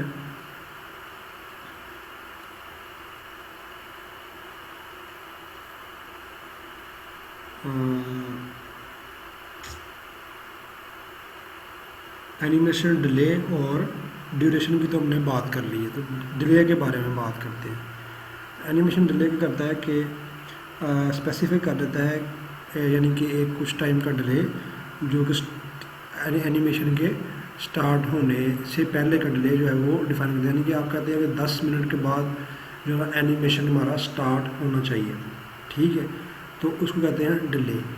तो यहाँ पर मैं करता हूँ कि सबसे पहले यहाँ पर डिफाइन कर देता हूँ एनिमेशन डिले, एनिमेशन डिले, ठीक है। यहाँ पर कर देते हैं 10 सेकंड का डिले, ठीक है। और इसकी जगह हम ना वैल्यू कम करते हैं, 20 सेकंड कर देते हैं, ठीक है। अब ज़रा मैं इसको रिफ्रेश करने जा रहा हूँ, देखिएगा 1 2 3 4 5 6 7 8 9 और 10 सेकंड आगे पीछे हो गया, ये देखिए स्टार्ट हो गया। तो ये देखें एनिमेशन आपका वर्क कर रहा है, ठीक है। तो इसके बाद ये हमारे पास है एनिमेशन आइट्रेशन कंटेंट, यानी कि आप कितने नंबर ऑफ़ टाइम्स एनिमेशन को जो है ना वो रन करना चाहते हैं, ठीक है। उसके लिए हम यहाँ पर डिफ़ाइन करेंगे एनिमेशन आइट्रेशन काउंट, ठीक है। यहाँ मैं कहता हूँ उसको मैं 3 दफ़ा रन करना चाहता हूँ, ठीक है। अब देखिए ये 3 दफ़ा रिपीट होगा 10 सेकंड के बाद, ठीक है। ज़रा वेट कर लें 10 सेकंड, तो ये स्टार्ट हो गया। अब ये 3 दफ़ा रिपीट होगा,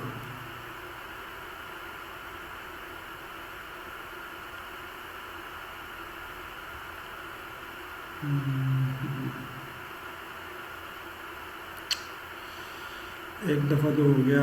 अब मेरा यहाँ थोड़ी सी ना वैल्यू हम चेंज करते हैं, यहाँ पे इसको करते हैं 5 सेकंड और डिले को जो है ना वो हम कर देते हैं 5 सेकंड, ठीक है।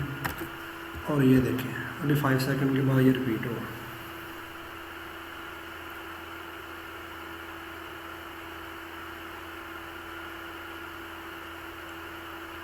दूसरी दफ़ा, अभी ये तीसरी दफ़ा, यानी कि 3 दफ़ा रिपीट हो गया, ठीक है। तो अब जी हम करते हैं जी एनिमेशन को, अगर हमने रिवर्स डायरेक्शन के अंदर जो है वो करना हो तो वो कैसे करेंगे। तो उसके लिए हमारे पास प्रॉपर्टी है जी एनिमेशन डायरेक्शन की, ठीक है। तो उसके लिए हम यहाँ पर करते हैं एनिमेशन डायरेक्शन, ये कुछ नॉर्मल है, रिवर्स है, यहाँ पे रिवर्स तो ये 5 सेकंड के बाद स्टार्ट होगा, तो ये मेरे ख्याल से रेड से स्टार्ट होगा। जी, रेड से स्टार्ट होगा, पहले ग्रीन से स्टार्ट हो रहा था, तो इसकी डायरेक्शन होगी रिवर्स। ठीक है, तो ये है एनिमेशन डायरेक्शन। ये मुख्तलिफ वैल्यूज़ आपने देखी जब मैं इसको एनिमेशन लगा रहा था, तो आप इनको एक्सप्लोर खुद से कर सकते हैं। तो उसके बाद ये हमारे पास है एनिमेशन टाइमिंग फंक्शन। ठीक है, जो कि स्पेसिफाई करता है स्पीड कर्व को। ठीक है, एक एनिमेशन के स्पीड कर्व को स्पेसिफाई करता है, तो इसको हम यूज़ करते हैं। अब यहाँ पर मैं करता हूँ एनिमेशन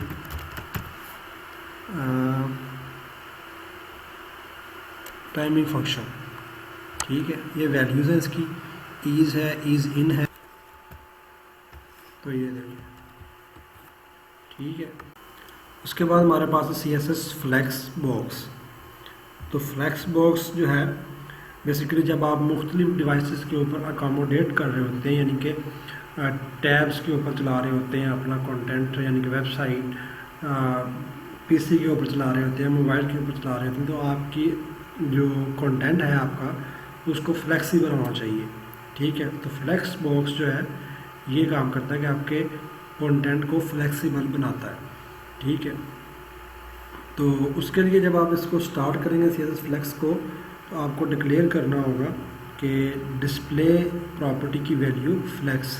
ठीक है, तो सबसे पहले यहाँ पर मैंने कुछ ब्लॉक लेवल एलिमेंट्स लिए हैं। एक मेन ब्लॉक लेवल एलिमेंट है जिसको मैंने क्लास दी है फ्लेक्स कंटेनर की, और जो बाकी ब्लॉक लेवल एलिमेंट है वो फ्लेक्स आइटम्स हैं। ठीक है, तो यहाँ पर अब मैं फ्लेक्स कंटेनर क्लास लेता हूँ।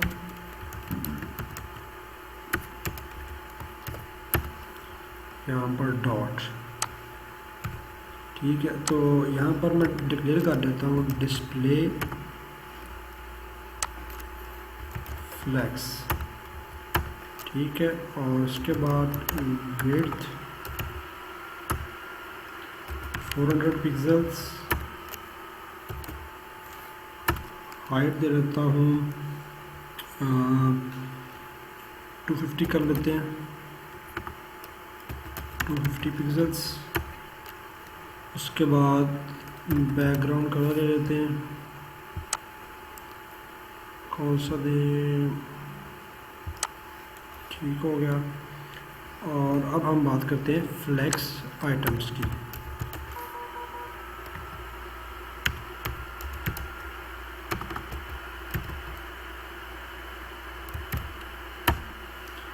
फ्लेक्स आइटम्स, तो यहाँ पर भी हमें जो है वो कौन सी फ्लेक्स आइटम है या फ्लेक्स आइटम्स है, आइटम है, तो इसको हटा देते हैं। अब यहाँ पर हम करते हैं कि बैकग्राउंड कलर जो है वो कर देते हैं लाइट सी ग्रीन, और विड्थ 100 पिक्सल्स, हाइट 100 पिक्सल्स, और मार्जिन दे देते हैं 10 पिक्सल्स, शेडिंग दे देते हैं 10 पिक्सल्स।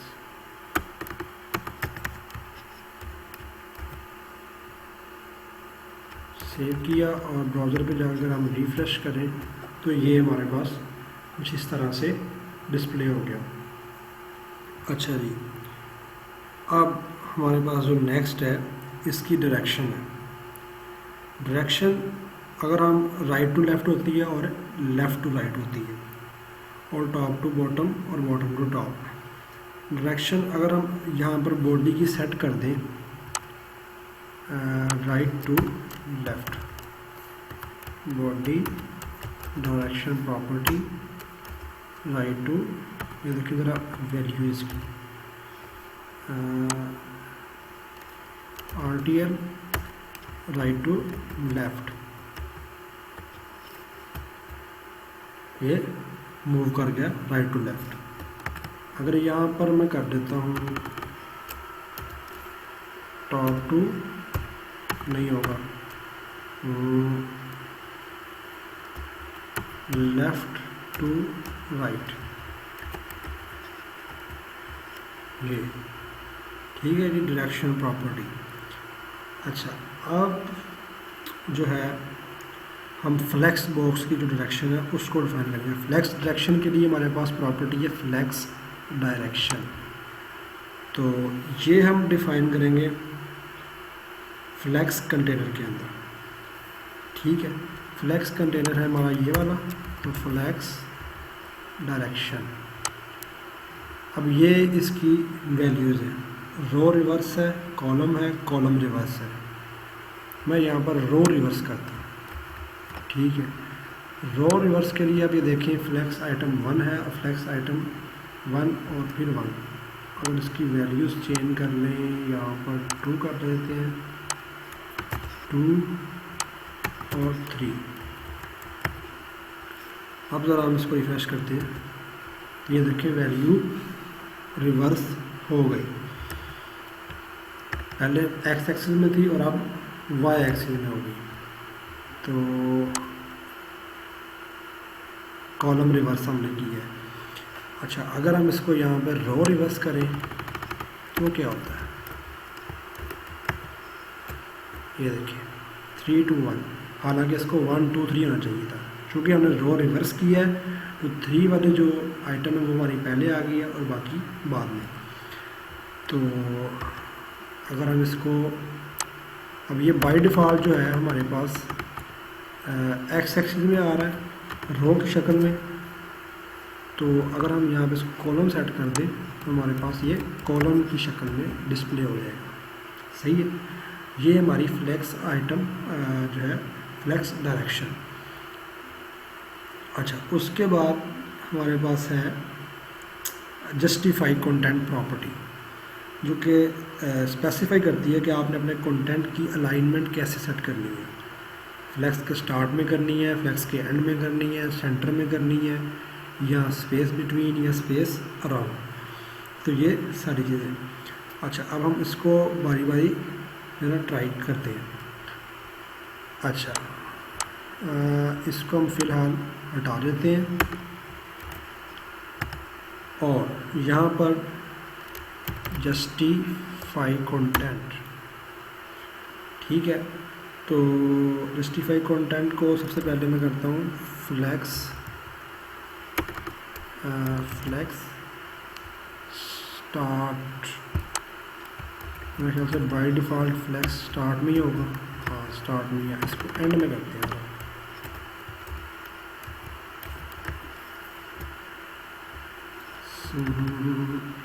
एक मिनट।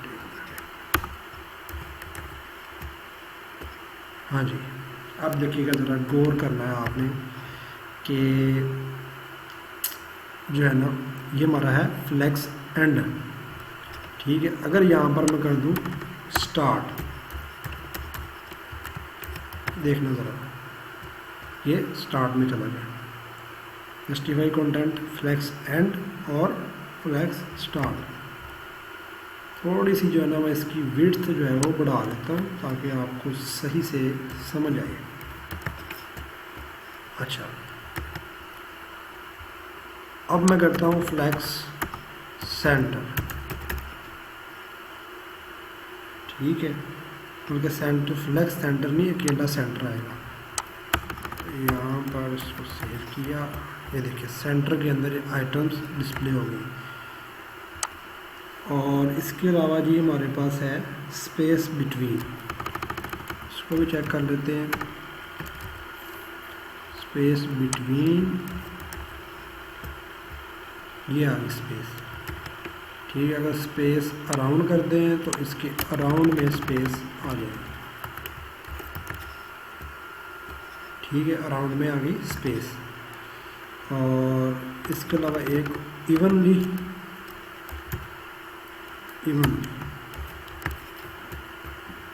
तो ये इवनली स्पेस क्रिएट होगी। इसी तरह जो है आप जस्टिफाई कंटेंट प्रॉपर्टी को यूज़ कर सकते हैं। तो इसके बाद जी हमारे पास है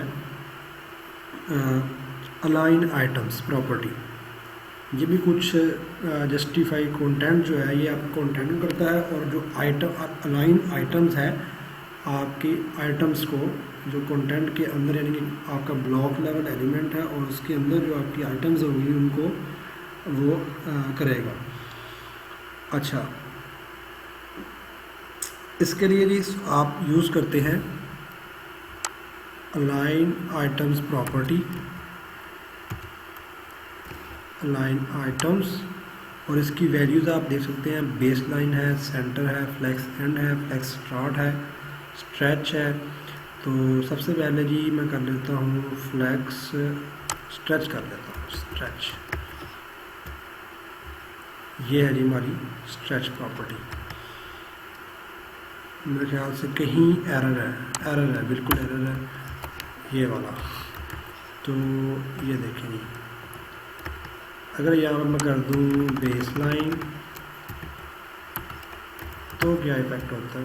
कोई नहीं। अच्छा, इसके बाद हम कर लेते हैं ट्राई सेंटर को,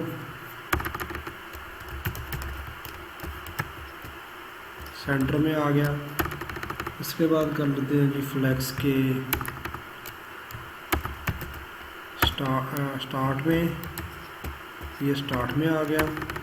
अगर एंड कर दें तो कहाँ पे जाएगा? एंड में आ गया। और अगर हम कर दें इसको स्ट्रेच, हमने पहले डिफाइन कर दिया, दोबारा कर लेते हैं। तो ये स्ट्रेच जो है ये ख़ास जो है इसका इफ़ेक्ट नहीं हुआ, बाकी जो चीज़ें मैंने आपको बता दी हैं सारी, इसको आपने खुद से एक्सप्लोर कर लेना है। अच्छा, उसके बाद ये हमारे पास है फ्लेक्स रैप की प्रॉपर्टी। ठीक है, फ्लेक्स रैप प्रॉपर्टी क्या करती है कि आपकी जो फ्लेक्स की आइटम्स हैं उनको रैप करना है आपने या नहीं करना, ये आप डिफ़ाइन कर सकते हैं यूजिंग। तो इसके लिए हम प्रॉपर्टी यूज़ करेंगे flex wrap, flex wrap, wrap reverse,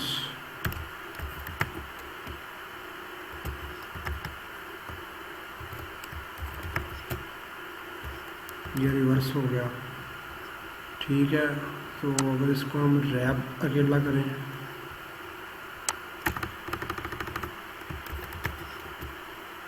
तो ये रैप में चला गया। नाउ रैप तो मेरा ख्याल बाई डिफ़ॉल्ट है, बाई डिफ़ॉल्ट है।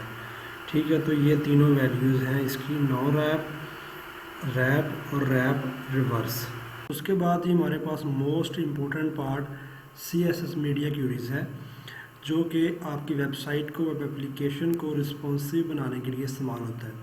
यानी कि आप डिफ़ाइन कर सकते हैं कि जब आपका स्क्रीन का साइज़ इतना हो, यानी कि अगर फॉर एग्जांपल आप PC के ऊपर यूज़ कर रहे हैं अपनी वेबसाइट को, यानी कि आपका क्लाइंट जो PC के ऊपर विज़िट करता है तो उसको कंटेंट और आपकी वेबसाइट का व्यू कैसा दिखना चाहिए। ठीक है, और अगर आप क्लाइंट जो है वो टैब के ऊपर व्यू करता है तो उसको व्यू कैसा दिखना चाहिए, और अगर मोबाइल पर व्यू करता है तो उसको व्यू कैसा दिखना चाहिए। तो इसके लिए आप करते हैं मीडिया क्यूरीज को यूज़ करते हैं। तो यहाँ पर इस वीडियो के अंदर मैं आपको कॉन्सेप्ट दूंगा बेसिक, और इसको आप करेंगे खुद ट्राई। तो नेक्स्ट वीडियो जो हमारी होगी उसके अंदर प्रॉपर एक मिनी प्रोजेक्ट होगा, जिसके अंदर हम जो है मीडिया क्यूरीज के ऊपर एडवांस लेवल पे काम करेंगे और अपने साइट को रिस्पॉन्सिव बनाएंगे। ठीक है, तो इस वीडियो में हम सिर्फ जो है इसका कॉन्सेप्ट लेंगे।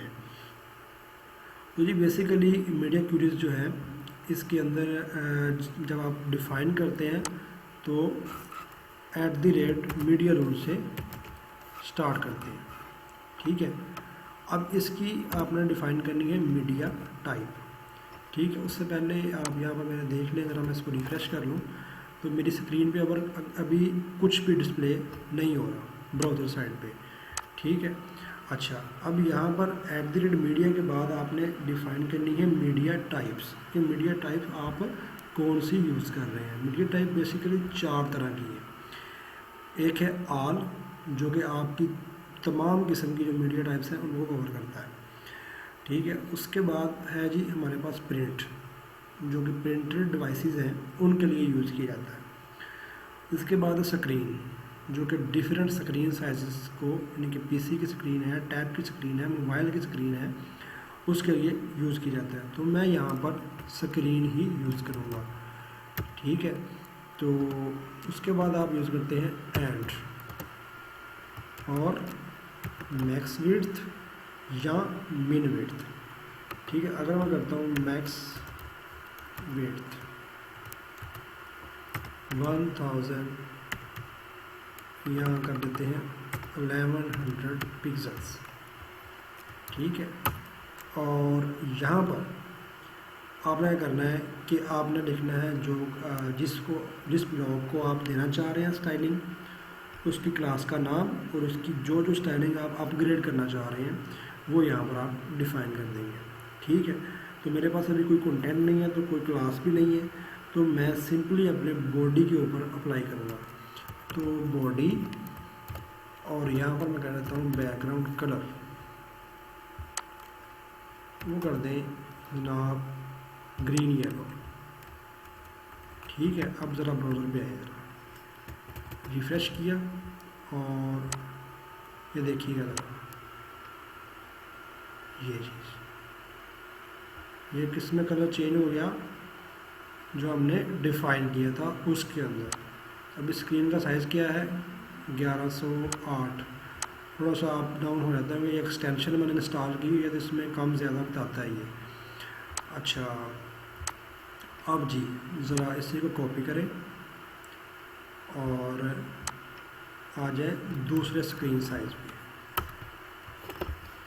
ठीक है। अब मैं कर देता हूँ यहाँ पर 900 और यहाँ पर डिफाइन कर देता हूँ ग्रीन, ठीक है जी। और फिर इसको कॉपी कर लेते हैं। अब इसको ज़रा रिफ़्रेश करें। अच्छा, रिफ़्रेश हुआ और अभी देखें ज़रा, इसके बाद जैसे ही 900 पे आएगा उसका साइज जो बैकग्राउंड कलर है वो ग्रीन हो जाएगा, ठीक है। और अब इसके बाद इसी तरह मैं क्या करता हूँ कि इसको मुख्तलिफ़ साइज़ के हिसाब से यहाँ पे कर देता हूँ 600 और कॉपी करके यहाँ पे कर देता हूँ 400 और इनका जो कलर है वो कर देते हैं चेंज। यहाँ पे कर देते हैं मीडियम ऑर्चिड और यहाँ पे कर देते हैं रेड। अच्छा जी, अभी देखिएगा ज़रा, रिफ़्रेश किया और अब देखिए स्क्रीन साइज ये चीज़, और ये हो गया। और ये मेरे ख्याल से जो रेड है वो 400 से पे नहीं होना चाहिए, 500 होना चाहिए।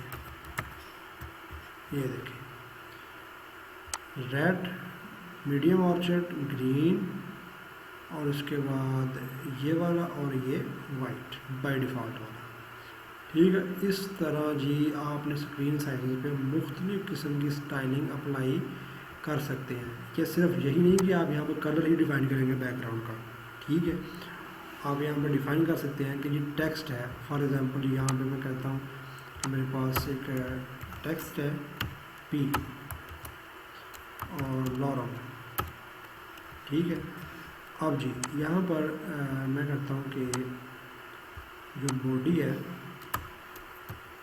पी एलिमेंट, इसको आप कहते हैं जी जो फ़ॉन्ट फैमिली है वो जी आपने कर देनी है फ़ॉन्ट वेट, चलो कर लेते हैं फ़ॉन्ट वेट बोल्डर, ठीक है। और जो फ़ॉन्ट साइज़ है वो आपने कर देना है जी 20 पिक्सल्स, ठीक है जी। और जो फ़ॉन्ट फैमिली है वो कर देनी है ये वाली, ठीक हो गया। अब इसी को मैं कॉपी करके दूसरों में पेस्ट कर देता हूँ।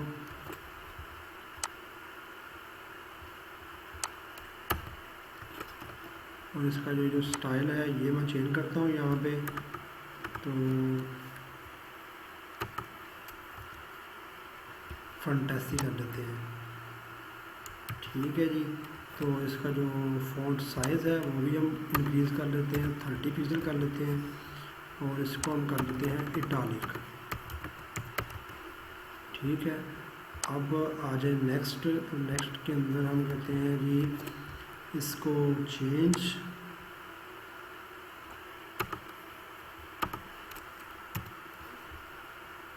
और इसको कर लेते हैं ये वाला कर लेते हैं, और इसका जो साइज़ है वो कर लेते हैं 35 और इसको नॉर्मल। ठीक है, अब ज़रा अपनी स्क्रीन के ऊपर मुलाहिजा कीजिएगा कि ये देखें हमारे पास ये कंटेंट डिस्प्ले हो रहा है।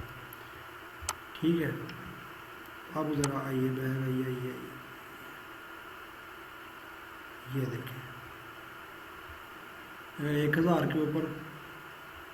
ठीक है, ये आ गया जनाब हमारा 800 पे, और ये आ गया जनाब हमारा 600 पे।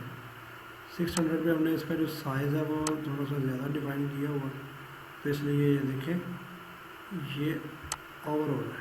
सही है, तो उसके बाद है हमारे पास रेड। ठीक है, इसी तरह आप किसी भी ब्लॉक पे, किसी भी एलिमेंट पे, ठीक है, आप अपनी स्टाइलिंग जो है वो अप्लाई कर सकते हैं, चाहे वो फ्लोर प्रॉपर्टी हो, चाहे वो उसका जो टाइपोग्राफी का कोई काम हो, चाहे वो इमेजेस को सेट करना हो, ठीक है, विड्थ हाइट सेट करनी हो, आप मीडिया क्यूरी के साथ काम कर सकते हैं। चाहे वो आपकी क्या कहते हैं नेविगेशन मेन्यू हो, ठीक है, पेजिनेशन हो, कुछ भी हो, आप मीडिया क्यूरीज के साथ आप उसको फाइनली जो है रिस्पॉन्सिव कर सकते हैं, और अपने टेक्स्ट को भी रिस्पॉन्सिव कर सकते हैं, हर चीज़ को रिस्पॉन्सिव कर सकते हैं। ठीक है, तो CSS मीडिया क्यूरीज के बाद जो हमारी CSS है वो हो गई है कंप्लीट। अब जो नेक्स्ट हमने करना है वो है कि एक रेस्टोरेंट वेबसाइट बनाएंगे, मिनी प्रोजेक्ट होगा, उसके अंदर हम पूरी वेबसाइट तैयारी करेंगे, पूरी वेबसाइट तैयार करेंगे, और उसके अंदर आपको मीडिया क्यूरीज के ऊपर काम करवाया जाएगा, और मीडिया क्यूरीज के साथ अपनी आप साइट को रिस्पॉन्सिव बनाएंगे, और ये होगा एक प्रोफेशनल वर्क। ठीक है, आपको पता है जो फाइवर के ऊपर जो रेस्टोरेंट वेबसाइट की प्राइस है वो आप मुख्तलिफ प्राइस में $160, ठीक है, $200 कोई दे रहा है, कोई $400 की दे रहा है। ठीक है, यानी कि मुख्तलिफ प्राइस में फाइवर के ऊपर सर्विसेज अवेलेबल है। आप भी इसको सीख कर वेब डिज़ाइनिंग की गिग जो है वो बना सकते हैं, और अपना जो है वो अर्निंग जो है वो स्टार्ट कर सकते हैं। तो इस वीडियो को यहाँ पर मैं एंड कर रहा हूँ। CSS हमारी कंप्लीट होगी, अब मिनी प्रोजेक्ट होगा नेक्स्ट वीडियो के अंदर। तो अगर आपने मेरे चैनल को सब्सक्राइब नहीं किया होगा तो सब्सक्राइब कर लें, ताकि आने वाली जो वीडियोस हैं उनकी अपडेट्स आपको मिलें, और जो है वो आप कुछ अर्निंग के काबिल हों स्किल को सीख कर। ठीक है, तो नेक्स्ट वीडियो तक के लिए मैं आपसे इजाज़त चाहता हूँ। अल्लाह हाफ़िज़।